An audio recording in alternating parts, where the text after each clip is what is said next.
issue is, where the rub is people are asking to have a conversation with the fundamental assumption that nothing you're getting ready to bring them is above them or beyond them.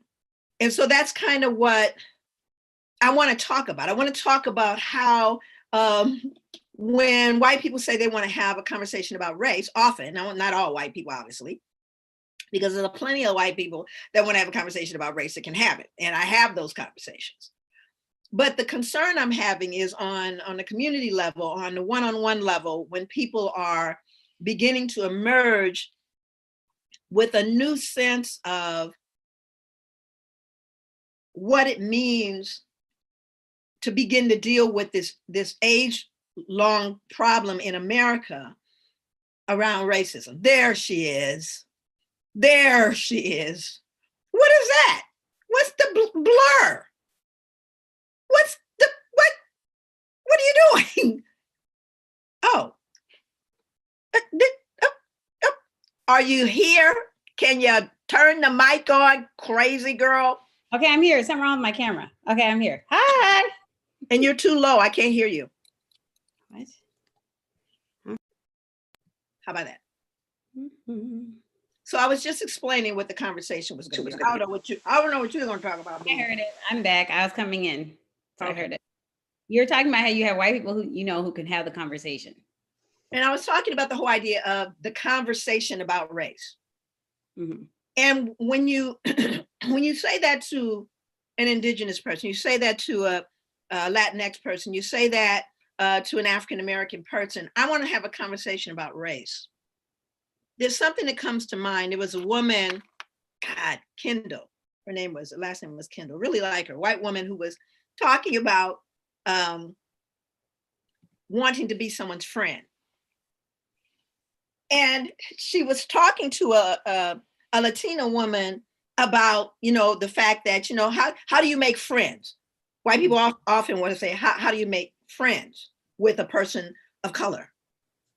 And see, that doesn't compute for me, but I understand that these are people who have been managed to live their entire lives, not having to engage with people of color. So now they're saying, hello. She says, she uses the example. She says, hello, my name is Stacy Kendall, and I like to be friends. Let's go to coffee or whatever. And the Latina woman's response to her, and I never forgot it because she never forgot it. And she says it in the video. You all may have even heard her say this in one of Shakti Butler's videos. And I think it was Making Whiteness Visible. She says, when a white person extends their hand and says they want to be friends with a person of color, she says, we will have to crawl across the shards, the broken shards, crawl across it of all of the times that we have had this experience. And at the other end, there wasn't a friend. So we're crawling across the broken shards of relationships where we thought we could actually have one. That's what it takes for us to get to you, is a crawl across those broken glass shards. And it affected this woman to such a degree that, she wrote a book about it. She wrote a book about whiteness. And that's kind of what I want to speak to today. I want to speak to this whole idea of having this conversation. Now, I'm going to give you an example. I had my students when I was teaching at Portland State. People loved the class because we bonded. I mean, folks that left my class, that graduated from my class, traveled all over the world, they're doing amazing things. It is not for anybody who's faint of heart to take that course. And I always, like I tell you, I always warn my students and tell them that. Well, I remember we're 3 weeks into the 10 weeks, and one of my students comes back to class the next week and goes, I had a horrible experience. I said, I told you not to try it at home. I told you that. I told you, do not try it at home. She lives in a wealthy suburb in Portland. She went to there was an in-service for teachers or something, some kind of training. And she decided she was going to advance the conversation on post-traumatic, my work. And the first question that they asked was, well, didn't they enslave themselves? And of course, she fell all apart and had no responses. I said, I think this is a teachable moment. I said, I've been working on this for most of my life. 9 years in depth, did research for 6 years, but you thought after 3 weeks you could bring it. You thought you could have a conversation. Let's talk about that. Because that, first of all, the statement shouldn't have thrown you off, but why did you think you could? And that's what I'm speaking about here, because what happens is we go, it's Lucy and the ball. Lucy and the ball, Charlie Brown, come on, Charlie, I'm not gonna snatch it. And every single time they snatch it. And what happens to people of color when we are told that we want to have a conversation about race, there's a fundamental assumption that I don't need no pre-work. I don't need to know nothing else. Let's just have it. And then when we have it, tears, anger, that's not true. Yes, it is. Well, that doesn't make it not true because you did. But again, the arrogance of, I want to have this conversation. I don't need any prep work. And you do. I want to talk about that. How do we have a conversation? And again, beginning, intermediate, advanced. Maybe we should say, wait a minute. I don't think it would matter if you said, well. I think that it's kind of like in the same video, there's a woman who says, I kept saying, well, I'm here. I'm a good person. And doesn't it count for something that I'm here, that I'm willing to have this conversation? And I think here you should be able to trust me and know that I am now, fully equipped to engage in these conversations because the awareness is so unusual, right? I'm now aware that this is a problem and I'm noticing that people around me aren't. And I just by default, I feel then I am with you. No, I'm glad you have a new level of consciousness. So there's a good example. So what you reminded me of was when I tend to troll my children's school parent pages on Facebook. I don't really make a comment. I just like to see who I'm working with, and there was a boundary discussion around expanding. So basically with the richer white school had shrunk its catchment area, right? And what happened was they expanded their catchment area. And the feeder middle school between it was a K through 8, and there was a K through 5 school. And the K through 5 school was the more diverse school. And they were supposed to be kind of filtering into this main middle school. And what they found was the middle school is getting overwhelmed. Like we have too many kids, so you can't handle it. So they decided to shrink the catchment area of the richer school and increase the catchment area of the poorer school where my children attended. So of course, all of these richer school parents might have a kid who was in 3rd grade who could stay there, but their kindergartner would have to go to my kid's school so that they could kind of spread it out a little bit so that they wouldn't have this, overwhelming amount of kids coming into the middle school. And there were all kinds of comments.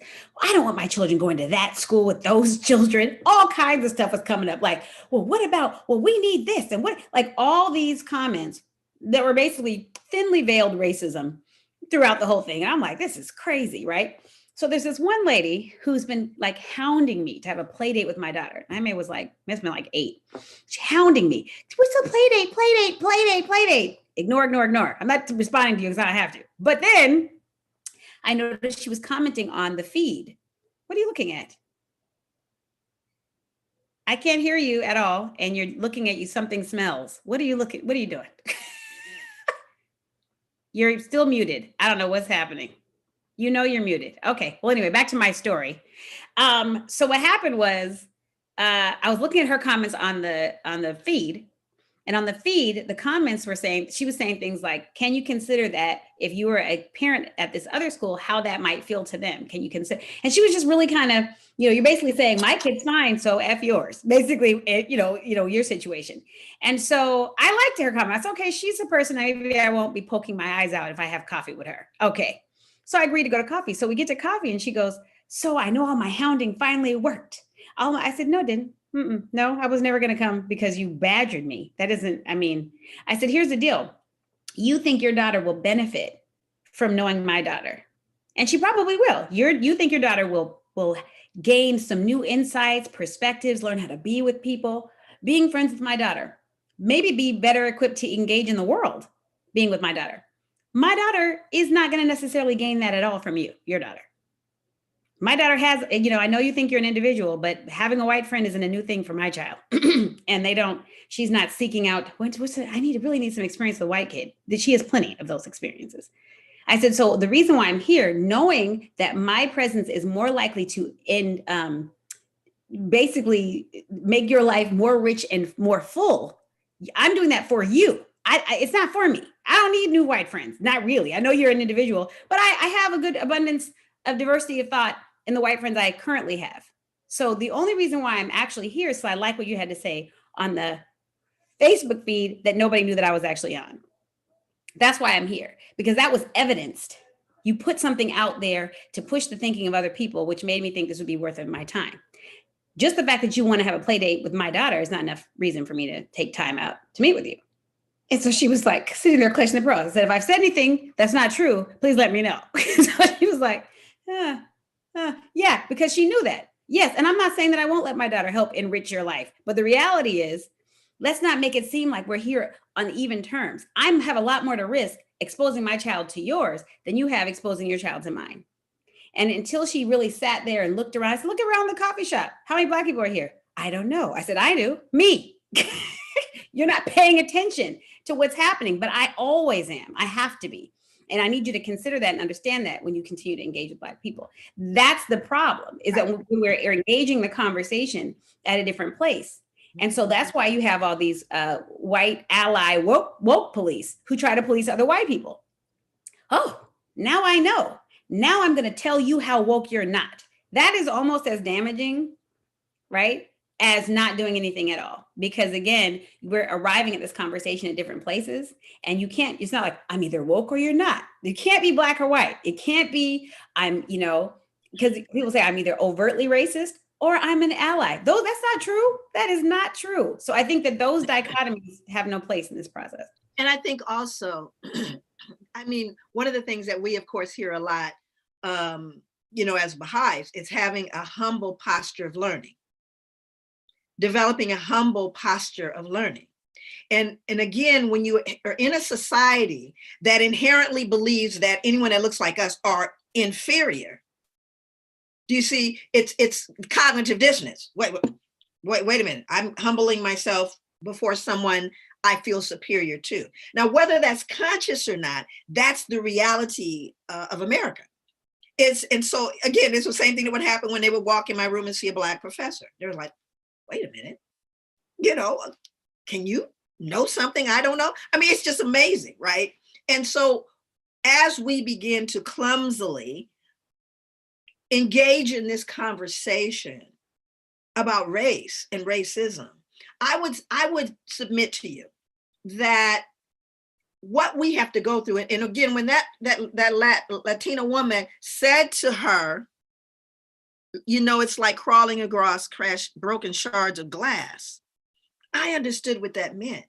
That's what hit me immediately. So what we do is we go, okay, they're ready to have a conversation. Great. We start having the conversation, and the next thing you know, we're bad guys. Oh, you're this, and I feel this way, and you're just making me feel, you make me feel. I can't tell you how many times I've had people say that. You make me feel. Did you want to have this conversation? So now this is different. Again, Bahia does not have my injuries. I say to them, are you sure you want me? Because it's not that I don't have the capacity. I've taught children. I know how to talk to people. But this conversation, at this juncture in my life, I'm going to send you to a prerequisite class. You're not going to have that conversation with me. So don't invite me if you don't want me to be me and to show up with the advanced level conversation. I'm not saying, let me be very clear. All of us had to start somewhere. All of us had to start somewhere. And I'm happy that we are starting at all. But what I'm not willing to do is, and again, what people of color do is put themselves in mental, emotional harm's way for people who say they want to have a conversation. I want to have a conversation. And I'm not willing, I guess, to harm the most vulnerable people here, to try to get people to check out what the conversation and the dialogue is that's happening here, and to be able to accept my truth. I'm not even talking about data and statistics. I'm talking about my life. This is what happened. Well, I don't think. What do you mean you don't think? I just said that this is my life. This is a lived reality for me. I'm not saying it's anyone else's. I'm saying it's mine. And they'll go, well, I don't know. Maybe you miss, maybe. And then then that other joy shows up, and it's not. We don't want it. We don't want that other joy to Crenshaw joy to show up. Whatever Crenshaw joy shows up, just keep it real. But repercussions, consequences, and repercussions when the other joy shows up. No, the thing is, I think that what I've been thinking a lot about is programming. I watched the Social Dilemma with my kids yesterday. Oh, good.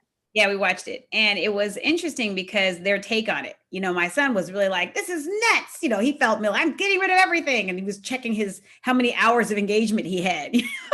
What clickbait am I being, and Naime was kind of like, she couldn't fully wrap her head around the fact that they're constantly tracking you. And it was interesting because the only people who use the term, call their customers users, are drug dealers and software companies, like social media companies, like those folks. Technology calls itself the people who use technology users, and right. So there's an addictive component to all of that, and it was really fascinating watching.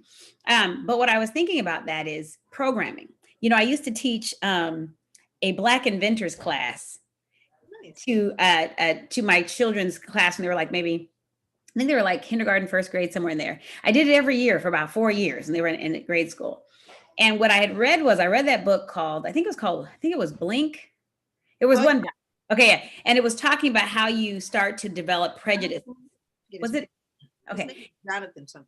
Yeah. So, and he was really frustrated because he was taking these implicit bias tests. You can take them online or whatever. And he kept coming out biased against his own people. And he was like an activist. He's trying to because we've all been socialized very similarly around Black men in particular. Anyway, so he kept coming up biased against his own people, and he was just frustrated, kept taking the test, kept coming up biased.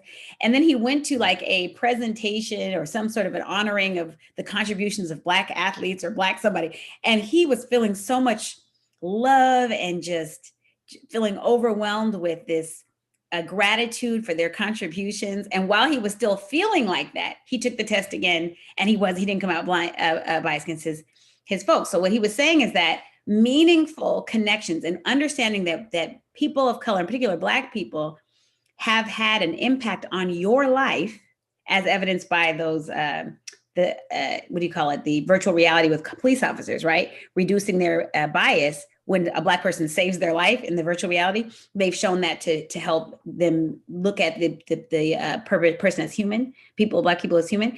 The same thing, I thought, wow, you have a meaningful connection with Black people. You recognize that they have made contributions that impact your life in a positive way, will transplant somewhere inside of you in contrast to maybe even your epigenetic predisposition to believe that I'm not.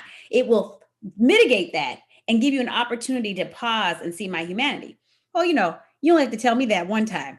So the next thing I know, I'm like, I got to implant something in these white kids. That's what I got to do. So I started doing Black inventor presentations with the white kids at my kids' school. Cause I'm like, if they understand, and I told them, if I do something for me, it's my personal history. If I do something for my family, it's my family's history and contribution. But if I do something that changes the world, I do something that makes life different or easier for other human beings across the planet, then I'm part of the history of the world. I'm part of history in general. I've made life better for everyone. And so I started to tell the kids, so we're going through all the inventors. What would have happened if we didn't have the inventor of the gas mask? And one of the kids said, well, all the military and firefighters and, oh yeah. So is that Black history, or is that our history? Is that just history? Is that just inventions for everyone? And they're like, yeah. So we're going through, and for some reason, they all love George Crumb, the inventor of the potato chip. They just love George Crumb. Miss Overton, I just love chips. Love George Crumb. Anyway, and I would quiz them at the end, right? So one of the statements around this, and I've heard it recently debated, but most of the historians bear me out on this, that Elijah McCoy was the inventor of the oil drip can. Here's a little history lesson, little known Black history facts. And he basically created the oil drip can for trains that would constantly lubricate the gears so that the trains could travel further and that they could actually carry refrigerated goods because they didn't have to make as many stops.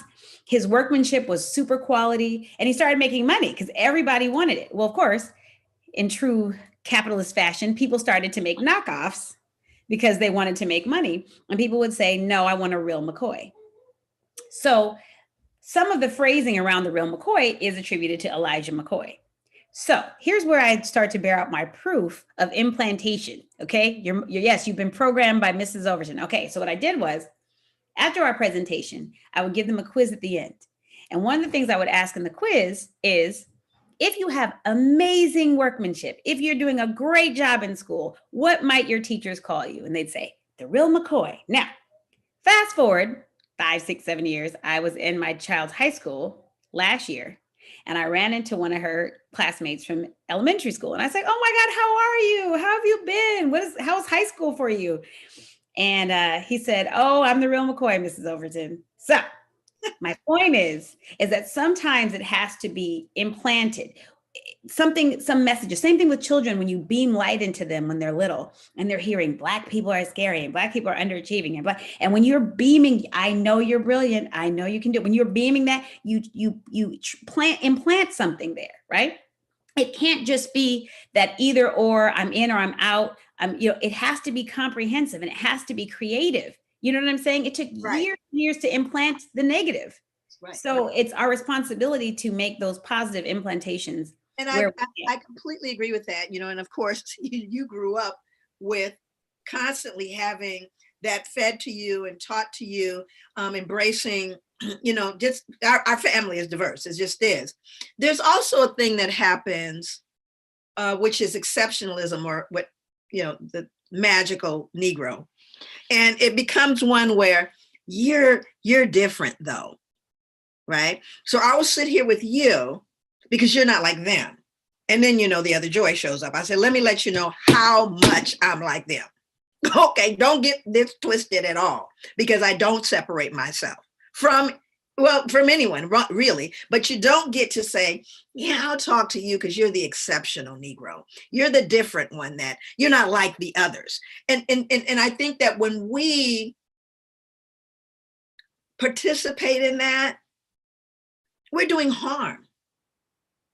To be the exceptional. And some Black people want to be the exceptional Negro, whatever. But I'm saying that all of these stages, I am challenging people. I'll use your words, Bahia, because you're better, to be curious. To be curious, instead of saying to someone who's explaining their history and their truth, instead of saying, I don't agree with that, or that doesn't make sense, or are you sure? Maybe you can be curious about that. Maybe you can stop and go, wow, that is so contrary to everything I know. What's going on inside of me right now that's making me feel the need to shut them down? Did I do okay? How was that? I did it right? And again, I realized, and you have different personalities. Like I tell people in my class, I tell people, everybody, I have folks that I have recommended people to. Don't mention me because they hate me. You'll be good.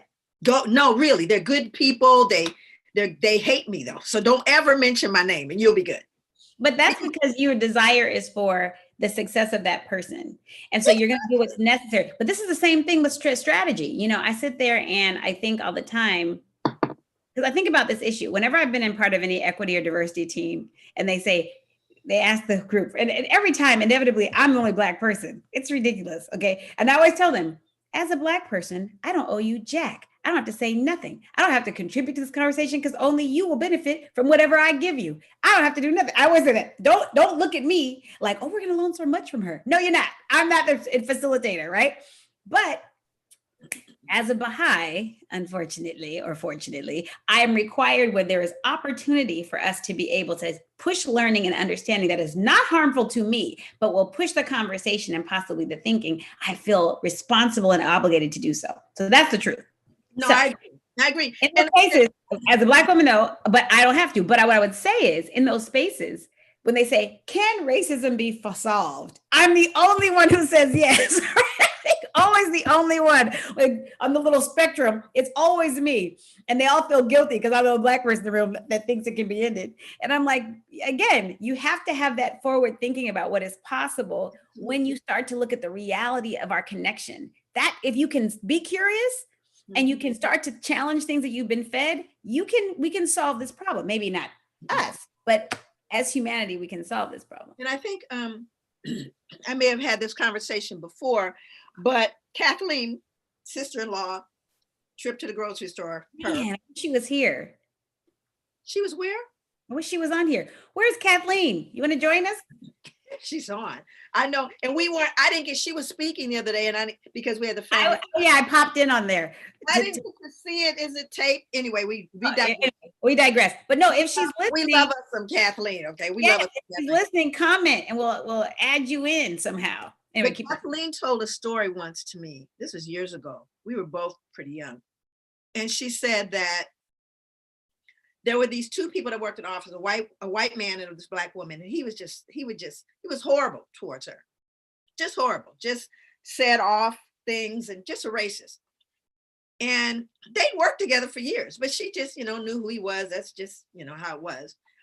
And one day he sees her at her desk and she's crying. And he asks her what's going on. And it had something to do with her son and her concern for him. And this man, because the story is really about him, that he could see something in her that he had never seen before. He had never recognized before. He saw a human being afraid for someone they loved. And I may have killed that story if Kathleen heard it. That's how I remember it. But it was something about just being able to get in touch. She's in the house, so I'm going to get her. So what we're going to do is you're telling your story. I'm going to go and find the link and give it to her. Actually, Saida's on here. Are you there, Saida? Can you send the link to Kathleen and her messenger? But how would she know how to send it? Okay. Oh yeah. Do I have her email? Yes. No. If she's on the in the chat, you can see her name and then just send her a message. And it can be in the message. Facebook or? On Facebook, yeah. I don't know how to do any of this. I can't help Kathy. It's my fault. What'd you say? I'm sending her the link to be a part of this. All right. Yay. Okay, Auntie, we'll see you in a minute. Okay. And so what happened for me was when she told me that story was this whole idea of closing the gap. When we are able, it's so funny what people say about us on this whatever it is we're doing here. It's not a show, it's just us, right? But is that there is a familiarity, there is a comfort that you get to be you. When you come here, it doesn't matter who you are, you get to be you. And guess what? We don't have to always agree. And we get animated and I might get in my feelings. All the above may happen, but I always say to people, but stay in the room. Stay in the room, don't leave. Because we cannot solve this if people up and gone because you've upset me, you've offended me, I feel whatever. Get over yourself. In order for us to deal with this issue, we have to be big enough to sometimes just shut up, but be in the room. But what we have done, you've said something to offend me. It's like the duel, walk 10 paces and shoot you. But it's also cancel culture. We have to figure out when do people get canceled and when can they actually be redeemed into the conversation, exactly. Right? And I've been saying this for a long time, it takes nothing away from you to admit that you're wrong. and to say, I didn't mean to harm you. That was not, I'm so sorry. I understand that the impact of what I said harmed you. Not, I'm sorry you took it that way. I didn't mean it. It wasn't my intention. Really, it's like, you can say it wasn't my intention, but that has nothing to do with the fact that you impacted me. At the end of the day, I want to repair this. How can I, tell me how I can repair this, because I didn't want to harm you. And I'm learning, and sometimes my learning harms others, and I acknowledge that, and I can move forward. Pretty much, I tell people all the time, Black people will take you back if you're sincere, pretty much. If you're sincere and you're really to show proof in the pudding that you are shifting and changing, people will give you a second chance. You know what I'm saying? You think about it like this, whatever people think about Kobe Bryant one way or the other, after the drama that he ensued, whether, and like I said, I'm not the judge and jury to determine exactly what happened in that situation. But after that, there was a demonstration, at least publicly, of a commitment to women, girls, his wife, his family. That's what it appeared to be, a shift. We like disgusting folks like R. Kelly, sorry. There's no appearance that you think there's anything wrong with things that you're doing, ever. And you continue to perpetuate and harm. You know, then it's like, no, there's no indication. There's no way for you to redeem yourself in that case. But when you're talking about human beings trying, I know for me, this is the truth. Working in the trans community, it's difficult for me. I don't know all of the updated language. I had to constantly educate myself. I don't always use the right pronouns. I'm doing all kinds of stuff, right? Now I could go, well, I don't know. That's weird. Some newfangled word. I don't know, right? But if I really care about the people in front of me, and I want you to be able to walk away from me feeling like a complete, total human being who loves their children and cares about the environment and all the different things that I do, then I have to adjust how I am. I have to adjust what responsibility I have for any harm that I cause you. That's for anybody. Working with anyone who's different from them, it's not this kind of, well, they need to adjust or figure it out how to make me more comfortable in my space. You know what I'm saying? That is a hard thing for people to comprehend. And I think, like I said, for me, I keep thinking about the knee-jerk dichotomy and dichotomous thinking. It's one way or the other. And that polarization, that's what it talked about a lot in that movie, was that the way that people implant ideas, because they talked about Pizzagate, right? Right. And how once and that the internet cannot decipher between what is true and not true. It only can track likes and clicks. If you click on this, it will send you more of it, whatever that is. And so you might have all the same friends, but the things that come up in your feed about those friends is different information, because based on what you tend to click on, how long you stay on an image, if you put shop now or don't, all those things and those trends create those algorithms that they track you. And one of the things I thought was fascinating was, like, historically you buy products. With technology, you are the product. And what happens, right? They're buying and selling your attention, right? And so when you start thinking about what we're giving our attention to, in some ways, Black Lives Matter, right? Having that vehicle really helped create awareness. She's here. Hey, that's my auntie. Hey, Kathleen. Is she on? You're muted. Muted, but she's there somewhere. She's somewhere there. I'm muted. Can you hear me? Yes. Hey. It's so good to hear your voice. I'm gonna turn my camera on. But I woke up like this, so I'm gonna go ahead and If you look toe up, we'll, Oh, look at you. Oh, stop. It's a lot of light, but I'm glad you're not in witness protection. let me see. Some people lately, they just in the straight dark. Don't get into witness protection. Come on now. Oh my God, I have not seen you with this much hair in. Oh my God, it has been a long time. It's been a long time. That is crazy. So we're having this conversation. I know you've heard part of it.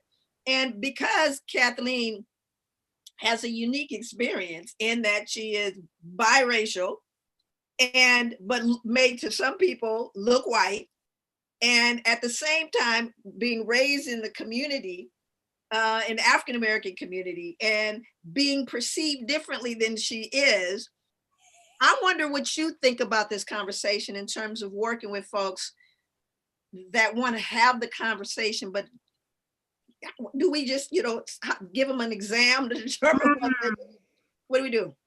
So, and you don't use the term biracial, right? It's so layered, right? Yeah. it's so layered because sometimes people really legitimately are coming from a sincere place of wishing, right? So they're wishing that they knew more, or they're wishing that they were more woke, or they're wishing that they had intimate relationships, friendships that they don't have. So they're coming from really a place of wishing.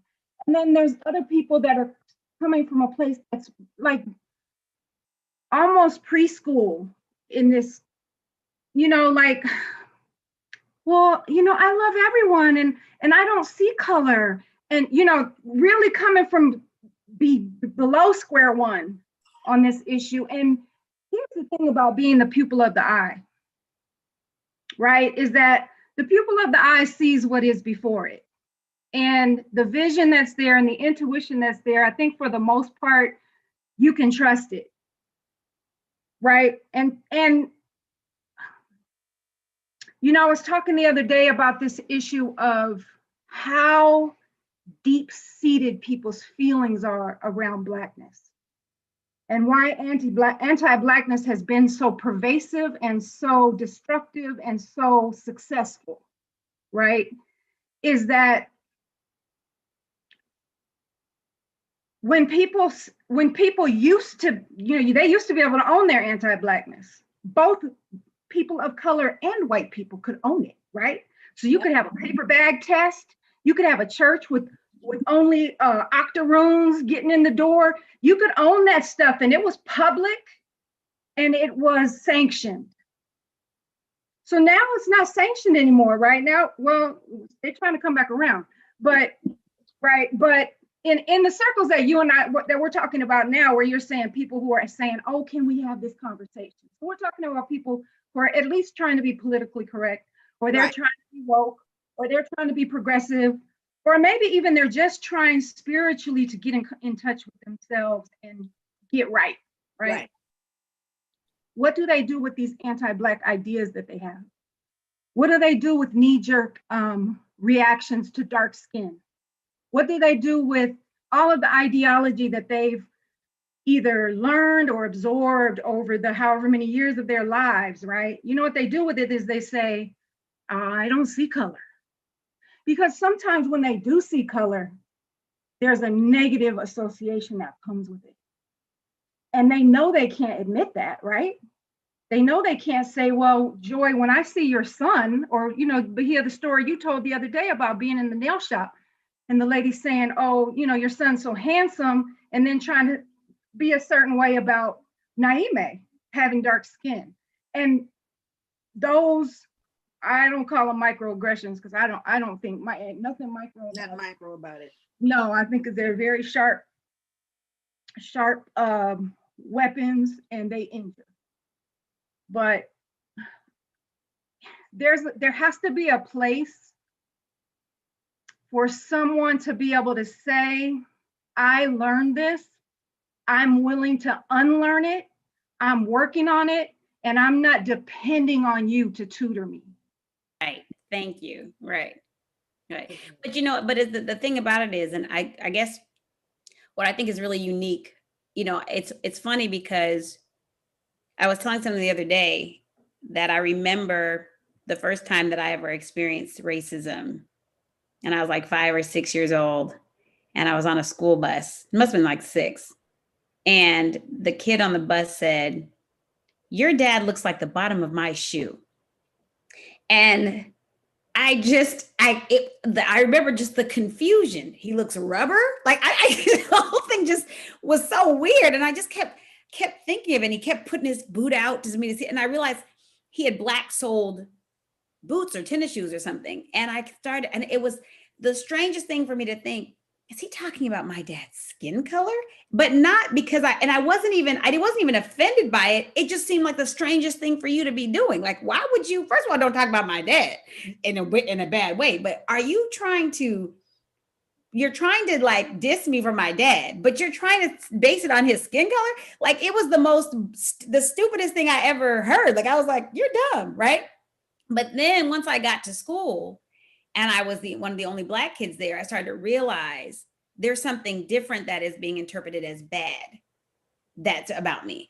Oh, you skinned your knee. Well, that looks weird. Scrapes are weird on Black people. Or you do this. That's weird on Black people. Like it all became this weird thing. And I was shrinking and shrinking and shrinking myself. And if you know me, you know there's nothing shrunk about me. I'm not, a wilting flower. People are always shocked in my meetings when I stand up. They're like, you are really small. That's because I have a large presence. But anyway, the point is, I would shrink myself and shrink myself. And what that does to you is it puts the dichotomy there. You're above me. You get to say that I'm weird. You get to say that, wait, come here, little pumpkin. Real quick, come say hi. Your auntie's on here. This is why it's not really a show. If it was a show. Now listen, this is my baby. Hello. Oh, hey. Gorgeous. Isn't she? It's ridiculous, right? Ridiculous. Anyway. I'm sorry, I have to just say that it's ridiculous. But what I was going to say is that those dichotomies, whether you're a Black kid or a white kid, and again, my parents had to try to buffer me against that once they realized it was happening to me, right? I tried to wear a banana clip like my friend Peggy Burback. And that was Peggy Burback. Remember Peggy? She was down. No. She's still around. Peggy Burback. Listen, I never heard of Climax, the group. Remember the group Climax? I never heard of them until I met Peggy. She had some sort of R&B tapes, and I was like, "Who is Climax?" She's the one. Leopard and Taylor Dane. But anyway, point was, she connected me in ways that Anyway, she had my back. But I tried to wear a banana clip because of Peggy, and that was an unfortunate incident that had to get cut out of my head. And my mother bought me a shirt that said, "Happiness is nappiness," and forced me to wear it. However, all of my white friends would say, "I like to take naps too." so point is curious about something. I'm curious about, because the other thing I've noticed is that young, like Naime's age, she's 15, right? That the engagement at that level is very different. For example, I got a phone call from a friend. Her daughter's in, wait a minute, it's Sida's daughter. What am I saying? Right. So Kayla was, having these college discussions, and she was really upset. She goes, you gotta come in and work with us. She called me up, you gotta work with us. And I think we did for 5 weeks or 5 times we met, because now you have college age students who have been socialized to confront things that they're not familiar with. They've gotten that far, but once they get there, then it becomes the challenge. But I think before that, earlier on we begin to deal with this and have these discussions on a normal level, we won't deal with, I'm not, are you sure? We won't be dealing with that with adults that are in preschool. I'm saying that we have to start with them, because they seem to be able to have the conversations. Right. At the same time, remember Bahia used to talk about having a comeback, having comebacks, right? How many of you out there have had a situation where you were like, God, I wish I would have thought of that then. I would have had a comeback. It's bad. My comebacks come to me when I'm not paying attention. It's terrible. I really do think it might be a diagnosis, but here's the deal. Seriously, because I was so focused on figuring out comebacks when I was a kid. I wish I would have said this if they had said this, that I started creating them in my mind. If they ever say this, I'll say this. And that got so deep for me that as I got older, this is going to say, now listen, no one judge me. This is a place of love. Love and acceptance. Don't judge me. But literally, if I would be curling my hair, anything that my mind can wander and doesn't require listening to music, or I have to be doing something, I could be cooking or something that doesn't take a lot of concentrated brain energy. This is where we'll decide if you guys will judge me or not. So what happens? I know where you're going. I'm scared for you. I know. What happens is I will laugh because a comeback will come in my mind, right?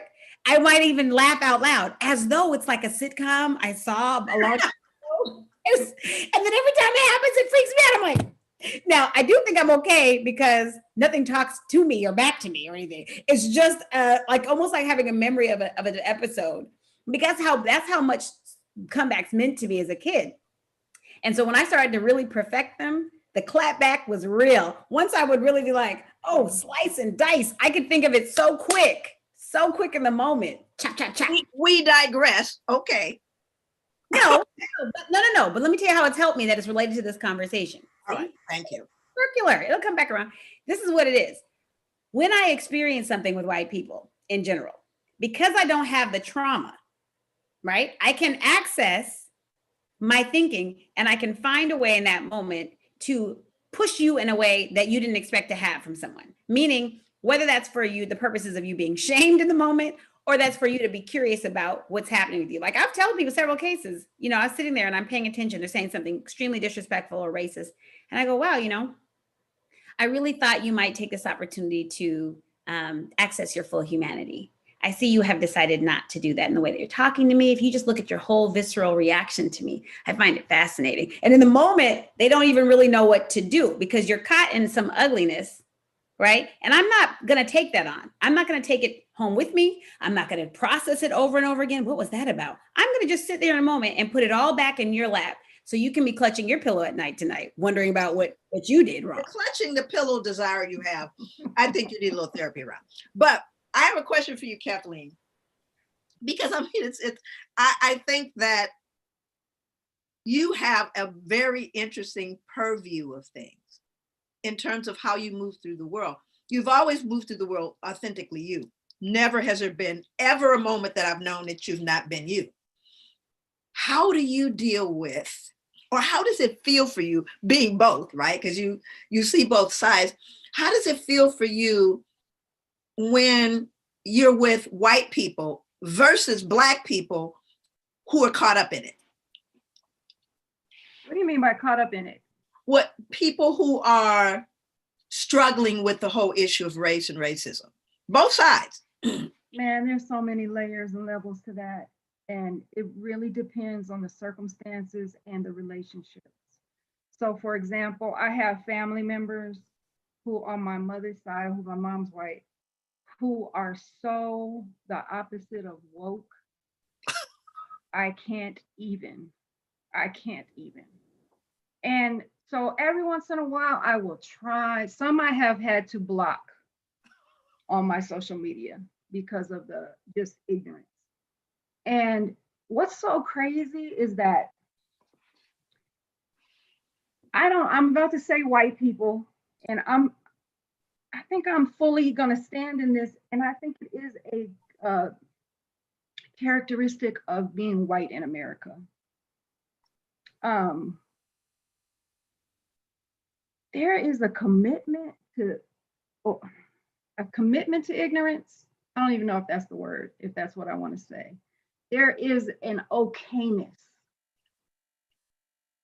There is a lack of urgency around knowing better. There is a, you know what I'm saying? There's like a complacency with being uninformed. And I think it's a dangerous tendency. And maybe I shouldn't say all white people, because many white people I know are very urgent about informing themselves. But for the most part, I feel like a good example is in Foundation Hall University, right? Where we're all coming there to learn, to share, to grow, to think, to unite, to have community. But the white people on the call will tell you, and they say it out loud every weekend, every Sunday when it's, you know, we have a day where only white people talk and Black people are not on the call. I mean, we are on the call listening. We don't contribute. We have 2 days where Black people are on the call and white people cannot communicate. They can't comment. They can take notes. And then when it comes to Sunday, they can say, oh, I had a question about what Kathleen said on Saturday, whatever, right? So, but what ends up happening is the white people on the call will say things like, I am so blown away by the fact that, you know, the pupil of the eye on the call, the Black people on the call are quoting experts and bringing, you know, research, and the white people on the call are like, well, when I was 12, my mom, you know what I'm saying? It's all just their own narrow kind of view of the world until someone unlocks something and says, look, you need to read this and you need to read that. And you know what? Go and watch 13 and come back, and then go and watch this and come back, and then we can have a conversation. I think this gets back to what you were saying, Joy, is that there's no, I hate to speak in absolutes, but there doesn't seem to be culturally a urgency around self-examination and then learning what you don't know. There is just a kind of, y'all, you know, I can come as I am, learn as I go, and expect that you are going to share everything that you know. And if I injure you along the way, oops, you know. But also, like when you think about somebody like a Rachel Dolezal, Okay. you think about Dolezal, who started out in this process where she was trying to sue Howard for discriminating against her as a white person, right? To adopting this persona as a Black person, reading, studying, learning, doing all of these things to now really immerse yourself in the experience of Blackness. And now you're the expert. You're really, I tell all the time, her white privilege is what got her caught. It got her caught because if Black people accept everybody. But she just married her a little Black man and moved to a little community. Nobody would have tried to figure out if she was really, you know what I'm saying? But it's the fact that your white superiority complex made you think you could do Black better than us. Right? Her column, Ask Rachel, her research, her being the president of the NAACP. She right now, I know somebody whose mama gets her hair braided by her in Spokane today. Right now, she's braiding hair in Spokane. Right. So my point is, even when you, it feels like when people get the notion that maybe I should educate myself, and once they start to immerse themselves in it, very few people become the Peggy McIntoshes of the world, right? Or the Tim White. Like and that's the lane Rachel Dolezal had a lane right there for herself, where she could have said, you know what, my proximity to Blackness, in my proximity to Blackness, I see this. You know what I'm saying? In this proximity. And that makes you, yeah, she could have been all over the world, right? She could have been Tim Wise, Peggy McIntosh, all over the world, helping white people to get a better understanding of their unwokeness. And instead, she just dug in, and she dug into, I can be Black if I want to, and you can't stop me. And I can be a better Black person. I can be a better Black person than you all are. I can do better than you. And I mean, I can't be mad at her that she wants to be Black. I get it. You know what I'm saying? I get it. But she had a lane that look at the lane that I'm in. It's a very, I tell this story all the time about, matter of fact, Joy, I tell a story about living in Portland and the women in the Black community having the Black Women's Gathering and calling you to say, can you let Kathleen know we don't want her there? Do you remember that?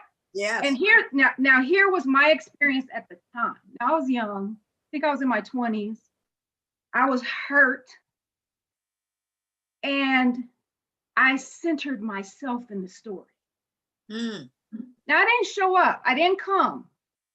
But I also didn't take myself out of the center and go, what reasons are these women giving or these sisters giving for me not being there, right? And they were very valid reasons. And the fact that they don't know my Black daddy or none of my Black family members is beside the point. The point was it was going to create injury. And it was going to create, it was going to get in the way of what they were coming there to do. So for me, now I look at it and go, I have some other things that I should be doing at that time, you know, or if I had a closer relationship, then it would have been fine. But at the time, I do remember centering my hurt instead of centering their hurt. And part of my journey has really been to try to unravel some of the layers. I tell this story about going out dancing with Lisa Sinclair. And we had gone out to this little restaurant that had a, nightclub restaurant kind of situation. And Lisa and I walk in the door. We ain't in there 5 minutes. Put our stuff down at the table. Lisa sits down. The table of women sit right next to where we are. I'm not in there 5 minutes. Brother comes in and asks me to dance. So I go out. I go out and dance. When I come back, Lisa goes, "Girl, you missed some drama." So apparently while I was gone, the sisters that were sitting at the table kind of cursed me in my absence, right? These white bees, they come up in here like yes, and these brothers be stumbling all over them. And here's the deal. They have been sitting in this club for an hour, and not one of them got up to dance. And this is where we come back to this whole idea about anti-blackness. Absolutely. And how pervasive it is and how it permeates culture, right? Absolutely. And so she had gone to the bathroom. So Lisa tells me the whole thing. She says, "Yeah, girl," she said, "called you the B word." And, and she said, "I told her that you're black, I said, she's not white. She's mixed with black, blah, blah, blah." And the girl told her, "I don't care what she's mixed with. These brothers up in here think she's white." And that was enough for them. So anyway, she gets back from the bathroom and she turns her chair so her back is to us. So I stand up, I take my chair and I drag my chair around so it's facing her and sit in front of her. And I said, "I heard about what happened. Let's talk about it. Tell me what you're feeling." And we talked for over 2 hours. And she just told me all of the experiences that she had had. And this was like a dark chocolate skin, beautiful sister. The whole table was just beautiful women. And though that willingness to lean in is the advice that I give. Lean in and listen. Lean in and listen. Don't center yourself in it. Don't center your experience in it. And I'm speaking specifically to white people who want to understand more about what the Black experience is like in America and what can be done to counter it. I think anti-Blackness, that terminology for me is new for me, right? Now the recognition of it in the culture, not new. Right. But the fact that people are really using this terminology and saying no more, like it stops right here. And for us in raising our children, we didn't raise our children with some of the craziness that kids got raised with around, skin color and eye color and hair texture and all the things that people are having to unwrap and, go to therapy about trying to figure it out. But white people are walking around with some of that stuff too. And they don't have any place to unpack that, right? So I don't know the answer to that. I'll help them with it. I'm with you. And again, what I love about this right here, it's real talk. We're real people experiencing different things. We're a family. We have spiritual commitment as Baha'is. We have all of that going on. But at the same time, I cherish my relationships. I cherish them. I cherish the moments that our children grew up together and we were dealing with stuff.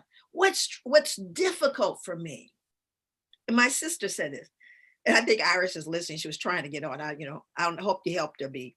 But I had to get on. You were saying the bad talking about me. I had to get on. Well, yes, you started calling me. So maybe she made it on. Maybe somebody helped her on. But Iris said to me that white people have the privilege to ignore us. There it is. There it is. There it is. I don't have to. I don't have to. It's like, why bother? I don't have to. I can live my whole life in this way. I don't have to. And this is where it becomes beyond cerebral now. Now we're talking heart and soul stuff to me. Yep. And if it can't get to that place, if this remains a cerebral thing, because part of the thing that happens when we have the conversation, I'm in a class together with just two different groups of people, Persian and Black. That's all, the only people that's, it's the best class I've ever been in. And what happens when we talk about stuff? This is a cultural piece, Kathleen. I'm feeling something, and it'll show up in my conversation, in my story, in my response to the whatever question there was. You're going to get from me not just my answer, but you might get some emotion with that. Something real, yes. Some real, and Yes. it affects people. I have had people, again, I don't want to have to feel anything. So long as it becomes intellectual and we're just, checking boxes and crossing T's and dotting I's, we're fine. It's intellectual. It's separate from me. And this requires that you get right with me.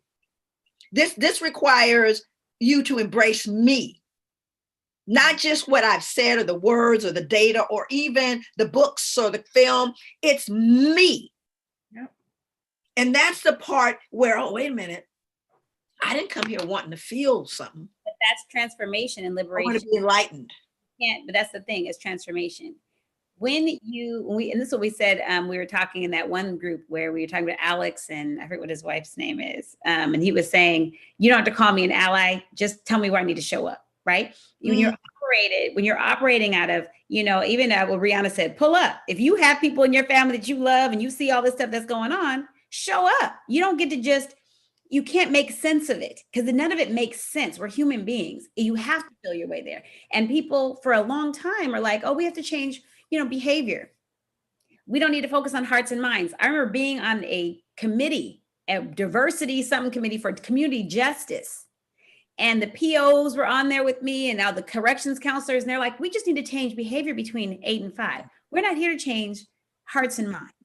And I kept saying, like, you can't change behavior, not sustain it without a transformation. And transformation comes from a heart place. When I'm like, wow, I am not going to be fully human if I continue to feel this separateness from fellow human beings. And the reason why I have that separateness is because I feel some way a little bit inside that I'm better, that I'm smarter, that I'm more, and I don't want to admit that. So I just say, again, like you said, I don't see it. It's not there. I'm a good person. I just want to focus on my children and making sure they're okay. And whatever happens around me doesn't matter. It doesn't impact me. When you're fully standing within your full humanity, it all impacts you because you feel it. It rocks you.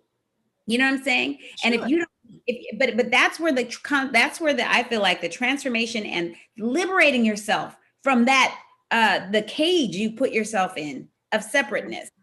You can't do that without telling the truth and feeling. I don't think people, understand what you miss. That's what, there's such richness.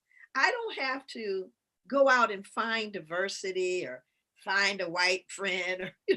I've just never had to do that. Right. And as a result, my life, my family, my relationships are so rich. And they're from every walk of life. They're from every background. And you lose so much. That's the thing I think about, that whole idea, the statement that Abdu'l-Baha makes about, how boring a garden would be if there's only one hue, one flower, one color, right? It's like, and that's just looking at it on a simple level, but looking at it on a broader level. Everyone has such great things to contribute and have contributed. Joy, you're reminding me, I say this all the time, I quote you all the time. You can't be where you're not. Right? So if you don't have a frame of reference for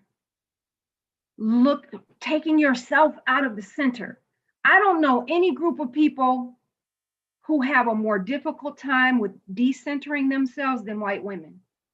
And I think it's because the culture in America, the building of this culture was built around white women, right? Not necessarily, and I don't mean that from a place of empowering white women, but that the upholding of white womanhood had a lot to do with just the way this country developed. Capitalism, all of it. So if you don't have an experience of taking yourself out of the center of the issue and centering someone else in the issue, that's where you start. You look for opportunities to do that. And you'll start to recognize, and this, I don't know if there are any white people even, here, white women here who are at square one, because I think you might have the choir here, from that perspective.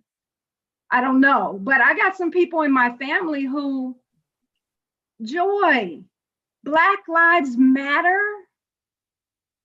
is a war cry?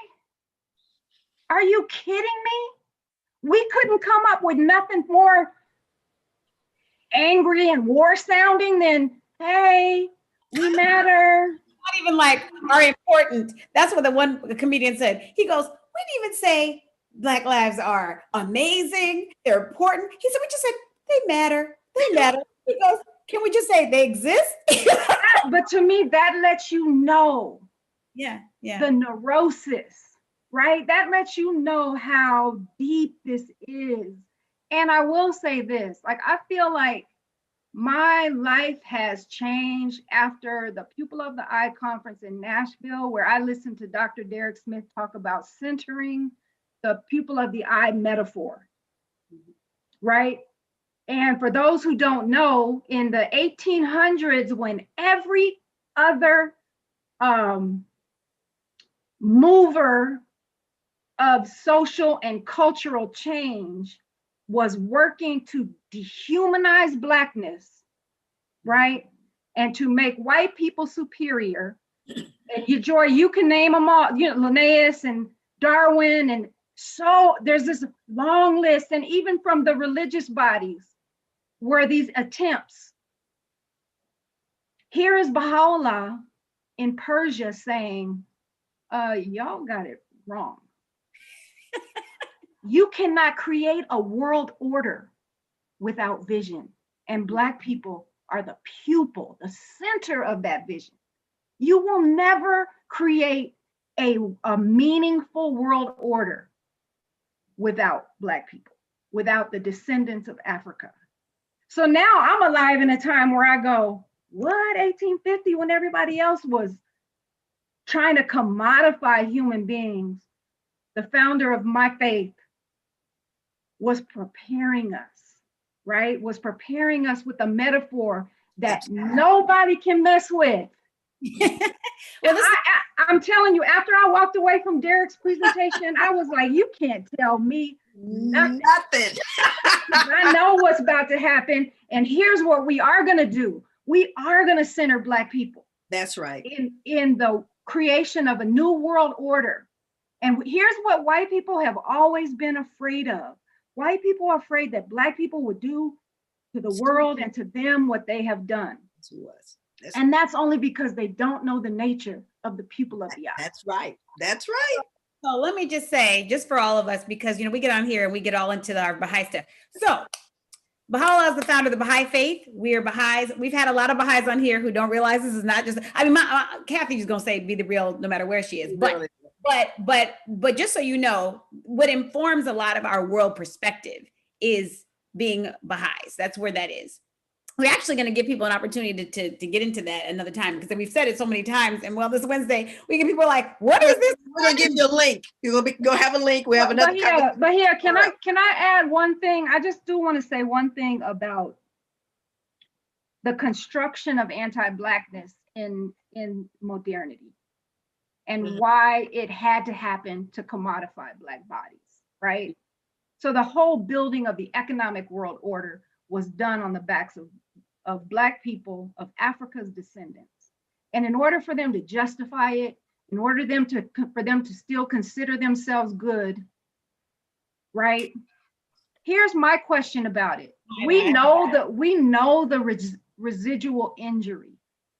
We know the residual devastation on Black people.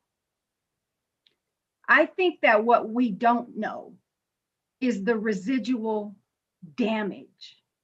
And I think that comes back to why white people are struggling so much into today with finding a path towards community. They can't get in.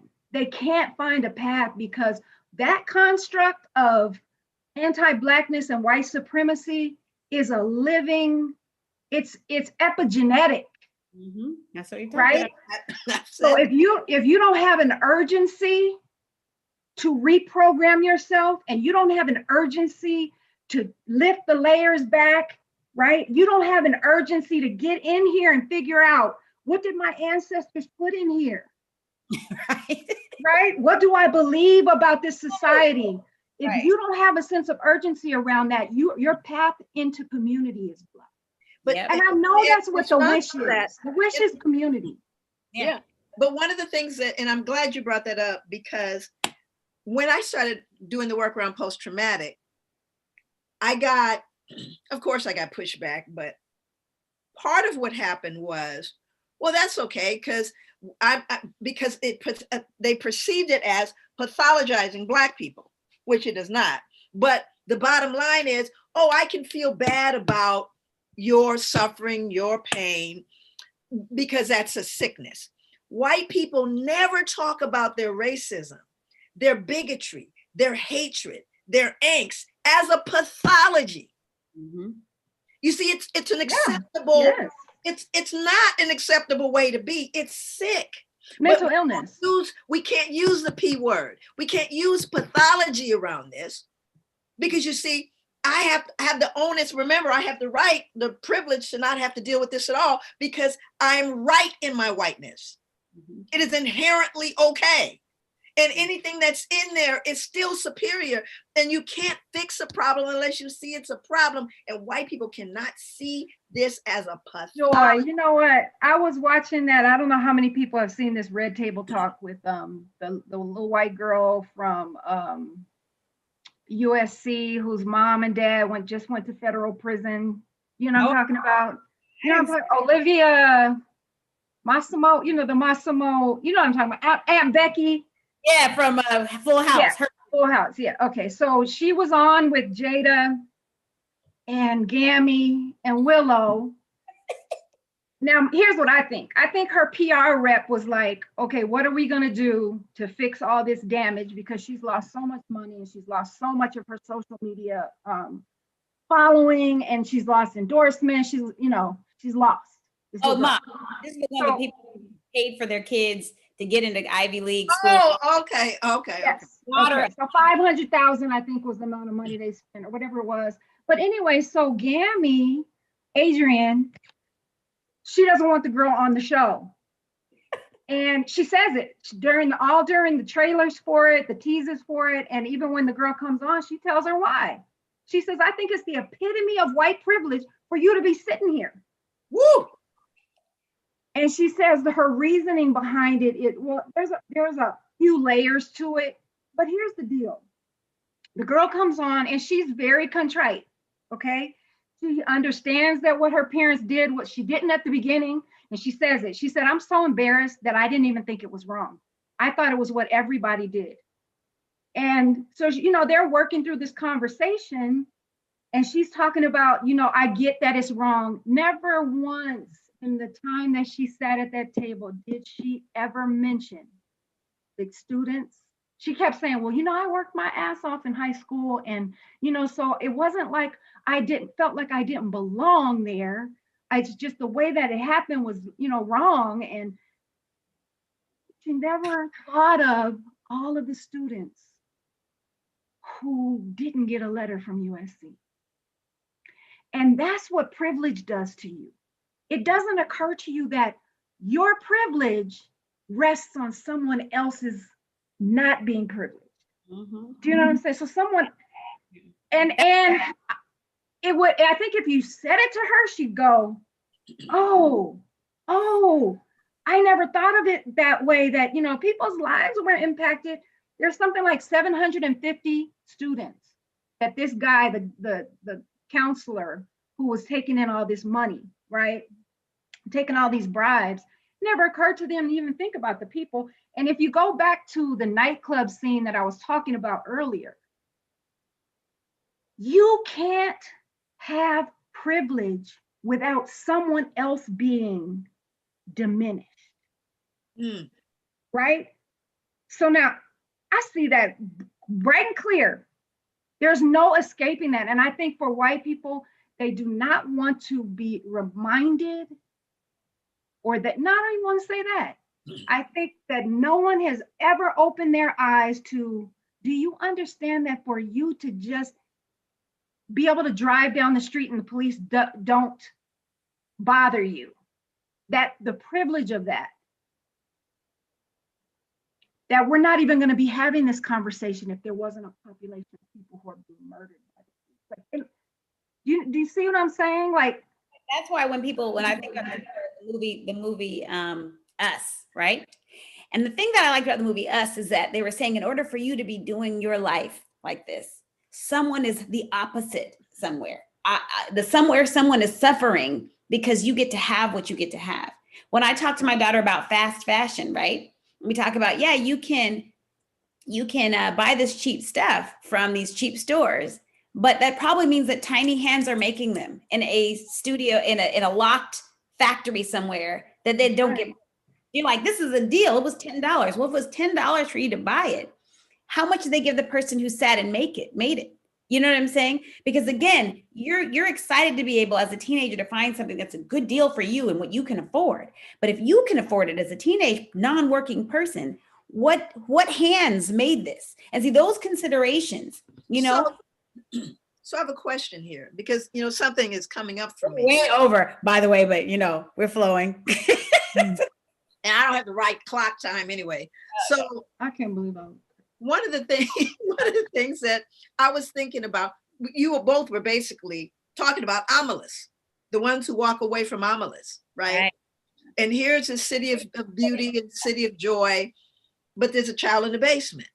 Mm-hmm. And everyone knows the child's in the basement. Mm-hmm. We're not even talking people that they know the child's in the basement, and they rationalize, it's feeble, it can't really think well. It's not even smart enough to know, how good life is. It wouldn't make no use of the goodness. So they all rationalize why the child got to be in the basement and no one can say a kind word for their city to prosper. And what I'm saying is it that they don't know? Do people not know that the indigenous people here, what happened to indigenous people here? People despise Native people. I don't understand that. They despise them and they speak ill of them. And I'm like, these are my people. What are you talking about? But they literally, you look at what has happened to Native people in this country, and then I'll hear conversations about the tribes, and I'm going, I don't understand that. I don't get that. And what I'm saying is it centers us right back around to this cannot just be spiritual. It's got to be more than something intellectual or information. If it doesn't change in here, and I don't know that white people are doing that inventory, right? Well, I think some is. I just need to learn a little bit more. You know what? And I'm even going to say, especially around the issue of colorism, that it's people of color on this issue, people of color picking up the mantle of white supremacy and carrying it forward, right? So on some level, it's a spiritual,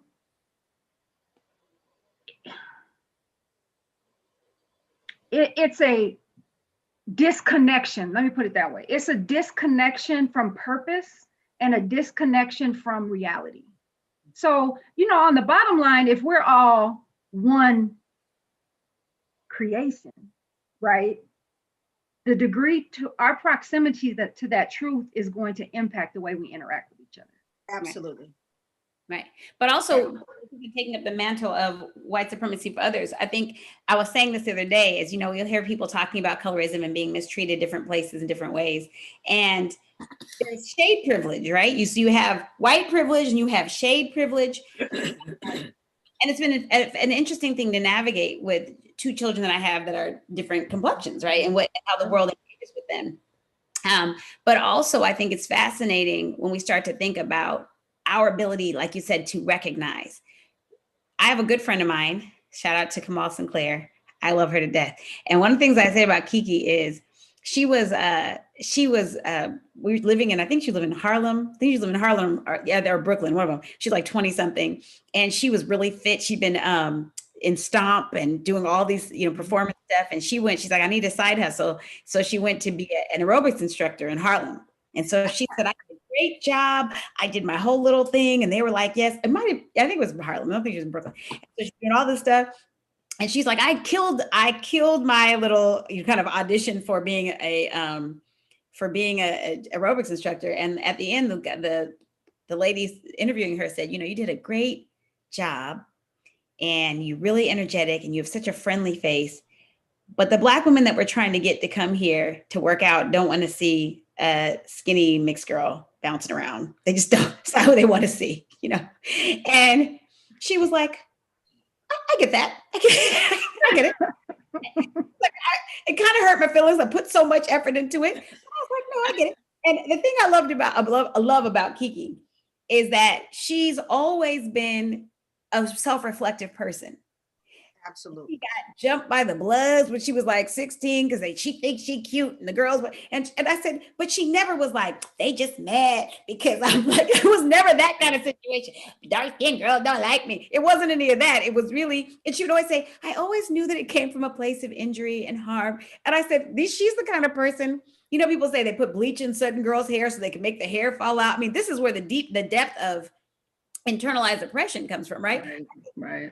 You are, Kiki, as you go, well, my scalp burns are healing nicely. And it just comes from a place of, because again, recognizing that even with all the craziness, she didn't deserve to get jumped, none of that. But even with all of that, she was really painfully aware that the root of that was injury, right? I have a friend of mine right now, he's dating this Asian woman and, we all went to Fisk. So people talking, what's he doing? What did he do right? What did he do? And I said, here's the deal. He said, so much hatred. I've never dated a non-Black woman. I've never had this kind of hatred. And I said, it's not hate, it's hurt. Okay. Because no matter what it is that Black men have gone through or done, we hold y'all down. I said, so when they look and they go, if nobody in the world sees me as beautiful, you got to see me as beautiful. Come on, bruh. Right? I said, so it's more of that feeling than it is, I don't want you to be happy.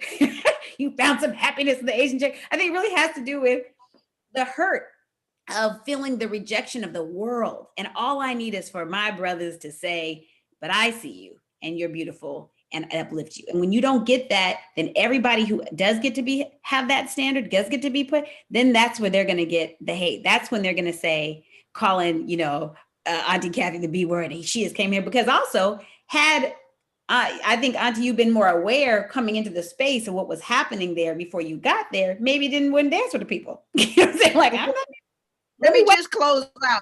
Kathleen's sister, Carrie. I got to tell the story. We went out, me, Kathleen, and Carrie, to a club in Portland. What could we do, right? So we're in there, and I'm sitting there, and Carrie's sitting there.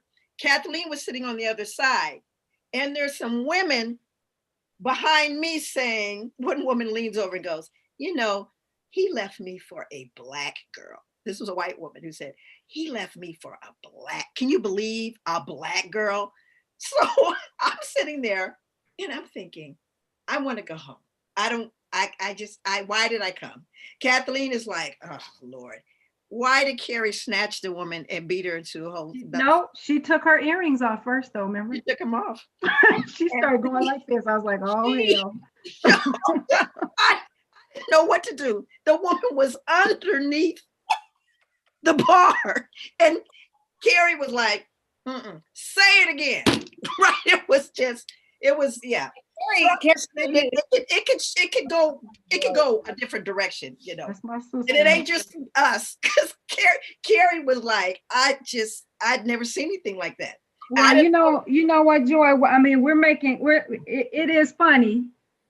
However, I think that on this issue of anti-Blackness, there is no one who bears the violence of it. And I mean the emotional violence of it more than a dark-skinned Black woman in America. I agree. And I say that because, one, from my purview, because I have also come in contact. Yeah, I mean, I don't want to make it a thing about men and women specifically, but people settle into their quote unquote preferences and feel justified. Yeah. Right? And until you go, excuse me, boo, what's a preference? Mm-hmm. And how did you arrive at this preference?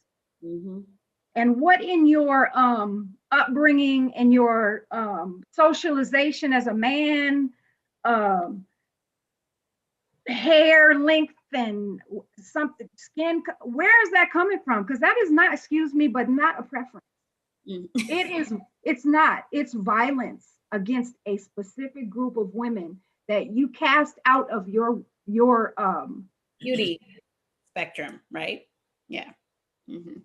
Acceptable. And I think that until we really get real about that, and we really get real about how we're socializing our children, Absolutely. how we're justifying behaviors that are eternal in their consequences. And when I say eternal in their, can I share my screen? Yes. Wait, So why is Carrie on there talking about she could do it without getting arrested? Hi, Carrie. Hi, Carrie. Oh, Carrie. I'm gonna share my screen for a second. And okay, we're an hour in. Go okay, ahead. so I was doing a presentation. Let me see if can you see this? No. Hold on. Okay, yep, we can see something Can now. you see it? Okay. Yeah. You see some little people? Yeah. Okay. So I was doing a presentation last week about colorism, and this was actually specifically I was talking about, and Joy and Bahia, you know these little figures here. These are all people you know and love. Okay. So this is having come up in a community, in a spiritual community in which these conversations are had, right? So we're talking about the oneness of humanity and how all of us are made from the same dust, and we're all the leaves of one tree and the branch of the fruits of, right? So these are my peers. These are all the Black men that I grew up with. These are workshop members. These are all your people that you know and love. And I'm going to ask you, of all of these people who were, many of them taught from childhood that we're all one family, all people are equal, Black, white, red, there's one human race. How many of these Black men are married to someone Black?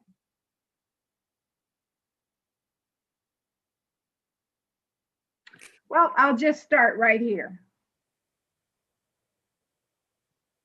And I'm doing this alphabetically. So this guy right here, this brother right here, he's been married to her for 45 years.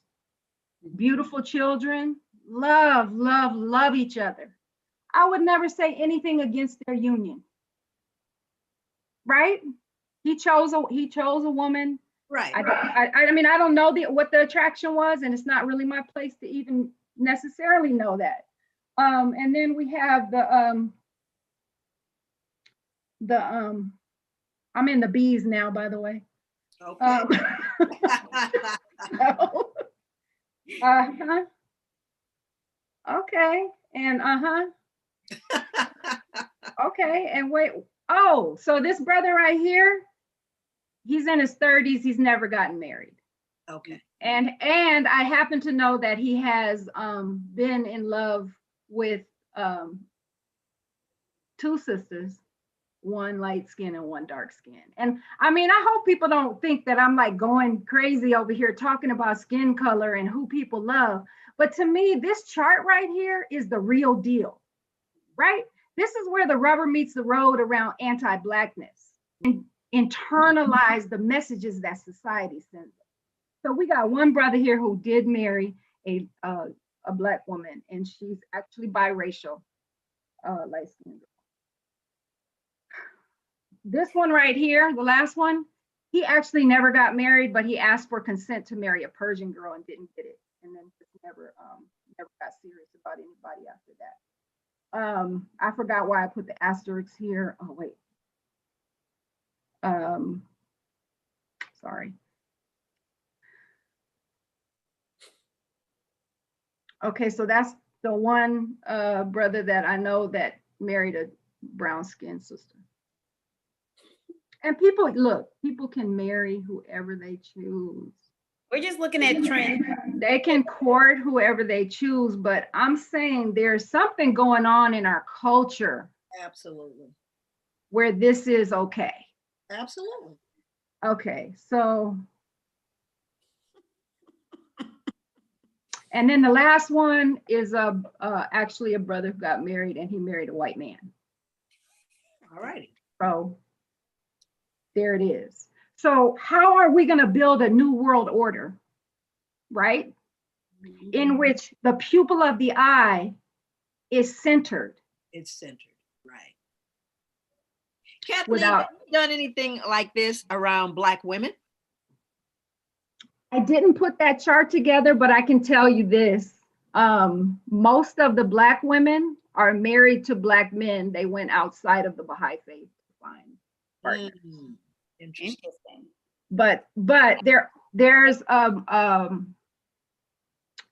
I know what that asterisk was. That is an Asian woman, a Chinese woman. Yeah, and I think that here's what happens is that because of the socialization in our culture around what's considered beautiful, right, and marriageable, it's materialistic. Absolutely. And there is arm candy coming into play. Mm. Many times people are trophying, right? Right. I'm just saying, I'm not, and I don't. I'm just saying, I'm not trying to paint with no broad brush that says every time somebody picks a Black man picks somebody who's not Black, that there's some something untoward going on there. I don't know. I'm not. This is a trend that I remember, and it's interesting in different faith communities, right? Because it doesn't always look like this, right? If you're in the Black church, you may not have this dynamic. Absolutely. Right. When we say that we are, if we say we are embracing all humanity, and you're let's say a Black Baha'i in a community where you see that, oh, I'm a teenager, I'm living a wholesome life, I'm doing my devotions, I'm participating, and I thought after as, a premier person that you might want your child to marry. Whereas if I'm Persian or I'm white, and these kind of ideas about what you want your children to be with, and what does that look like? But I think that when you have some pathology, the oneness of humanity gives you the perfect blanket to demonstrate your pathology. I'm just trying to create unity, and I'm just trying, right? Not about self-hatred, not about internalized oppression and racism, not about colorism. I believe in the oneness of mankind. I want to spread unity. Now, I know a Persian guy who told me one time, I want to marry a Black woman. I said, really? What does that mean? What kind of Black woman? Well, what do you mean? I said, now listen, if you said I want to marry anyone who suits me, and I tend to be attracted to Black women, that could be one thing, right? But you have an idea what a Black woman is in your mind. You have already decided what that means. So if she can't make greens, are you going to feel like, man, she's not real? Like you have some framework in your mind that means this is what I want. Same thing with, I want to marry an exotic woman. I want to marry a woman who looks like she could be mixed with something. I want to marry a woman who's, right? What are those? And I know that recently, I know it was really deep. Jamie Heath was talking about this, right? Mm-hmm. He was talking about all the, and then I can't tell you, me and my daughter were skimming, and I feel bad if he's not dating the girl no more, but we're skimming through, and he's got a son that's real pale, right? But he's always like, you can tell I'm Black, you can tell I'm Black, right? So we saw a picture recently of him, and they're like, and the comment was like, me, my daughter, my son, his girlfriend, and I was like, I said, oh, he got a little chocolate girlfriend. Mm-hmm. I told Naomi that. Naomi looks, and so my daughter, the beautiful chocolate girl that popped in here a little while ago, she scrolls through and she goes, no, he's not, because she saw his sister. He's got a picture where he's hugging his sister, and she immediately was like, Oh no, he found a mixed looking girl, like about to just, I said, Um, I swiped a yeah. little bit. He was like, okay, neck. Right. All right. Well, you know, it's interesting that you bring up Jamie because he did speak very bluntly about that. Can we go back? Can we go back to seeing each other now? Oh, I'm so sorry. Oh, Right. I'm not very good at this Zoom thing. Okay. Jamie spoke about that, Joy, when you did that premiere of the movie Invisible Portraits. Remember when he talked about that and he said for the first time Yes, in his life, he did. he took a step back and understood that he didn't revere Black women. He didn't see them. And he said, look, I've been married 3 times. His dad's Black, his mom's white. And he said when he was raised, he was never raised to see himself as a Black man. He was raised to see himself as kind of like, you know, the child of the future, World the citizen. unity of humanity, you know, which, okay, fine. But he said, I've been married 3 times and every single time was a white woman. And his attraction was set by the culture, not just in his family, but in his surroundings. Sure. And he got very really felt like he came from a real place, right? You could hear it. You know, someone in the chat just said that they understand that the Baha'i faith encourages interracial marriage. And yes, that is the truth, because other people who would, from, you know, other faiths sometimes say you need to, you know, I wouldn't say the faith say it, the doctrine of certain space, they'll say you should be with who's like you or who looks like you. We definitely think that connecting with other people and loving humanity means that you're going to interact with multiple people. Right. The difference is when you decide that white supremacy operates in that space when you say, I'm going to use that as an excuse to uphold the white standard and to participate actively in white supremacy, because now my faith has said that this is an encouraged thing. You could be a self, not everybody who's in an interracial relationship is self-hating. I'm just saying you could be a self-hating individual out in the world feeling kind of bad because all you are like are light skins with straight hair or light eyes or whatever it is. But in a community that encourages diversity and accepting the world, you can actually hide that in a way. I'm not really being pathological here and self-hating. I'm just practicing the oneness of mankind. It becomes problematic. The root of it is a good thing. Most times the root is a good idea. But what happens to people when they're in the way that white supremacy exists and the way that it gets into your mind, like my brother, he's a beautiful Ethiopian wife, but he was like, I had to ask myself, Ethiopians sometimes have straighter noses. They sometimes have, he's had to start looking at, wait a minute, let me check on this and see, am I, it's a constant reflection of how does it impact you. I had this thing where I was like, I like my hair short and straight. Is that self-hating? I had locks for 12 years. I've had an afro. Like what you have to figure it out where you're like, okay, as long as I'm checking in, I don't care how you do you. But if you hate the way your hair grows out your scalp to the point where you would be, panicked if somebody saw it, that's a different level than I think I'm gonna go straight this month. I think I'm gonna go. That's not a self-hating thing, But I think, and then there's another layer, Bahia, that has to do with, in my book Skin Deep, there's a character in the book, a brother who's never dated a Black girl. He's only ever dated white women, and the book starts with he's with a girl who looks like me, who's half Black, but she doesn't look Black. And he just thinks he just got the best of the boat. He can be comfortable, and yet he can flaunt whatever he's working through, with white people. And one of the things that comes out in his history is that because he's dark brown skinned and he feels like his skin color has created so much injury for him in his life, he's never going to do that to a child. Right? So he's looking past Black women to find some cure rather than realizing that the cure is in being a part of the healing of the culture, right? And of society as a whole. Like, we can't fast forward to trying to create some golden race of people. Really? Because that's what people will say. And it's specifically white women are the ones who tell me this. Like, when I was a little kid, I used to have people tell me all the time, like, oh, you're the best of both worlds. You're the future. You know, someday we won't have racism because everybody will be golden. No, thank you. You know, the whole purpose of a garden is the distinction between the flowers, not coming up with one color of flower and then painting the whole garden with that color. You know, I just think we get so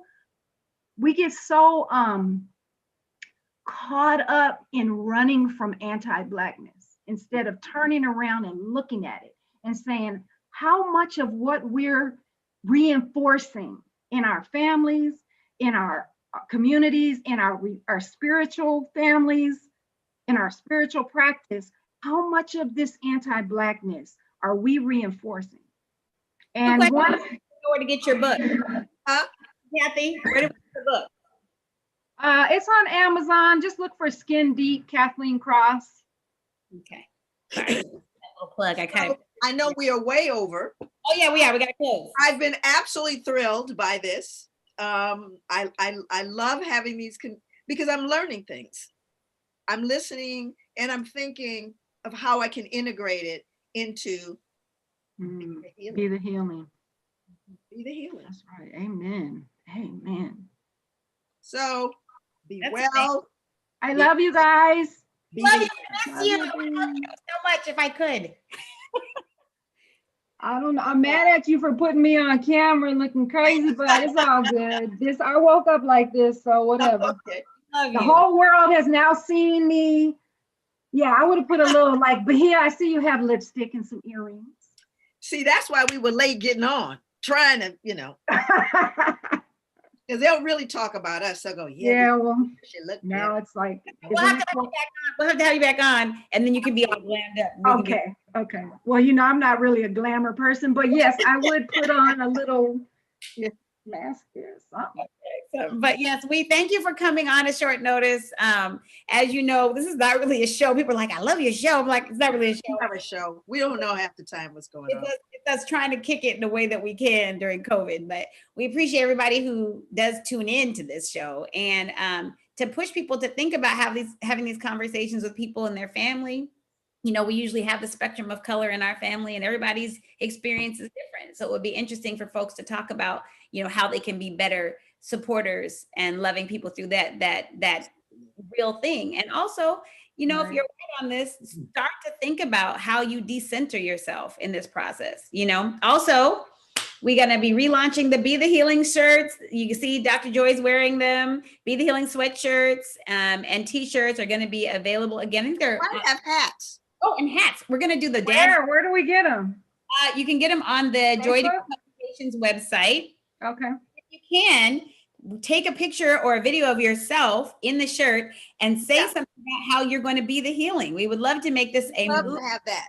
Everyone can be the healing to someone else, So hashtag be the healing, put yourself in the shirt, take a picture and maybe tell a story. That would be so awesome. We'd love to have that as a series. So be the healing, everybody. Thank you for holding on with us for a good amount of time. And thank you, Auntie, for joining us. Thank you.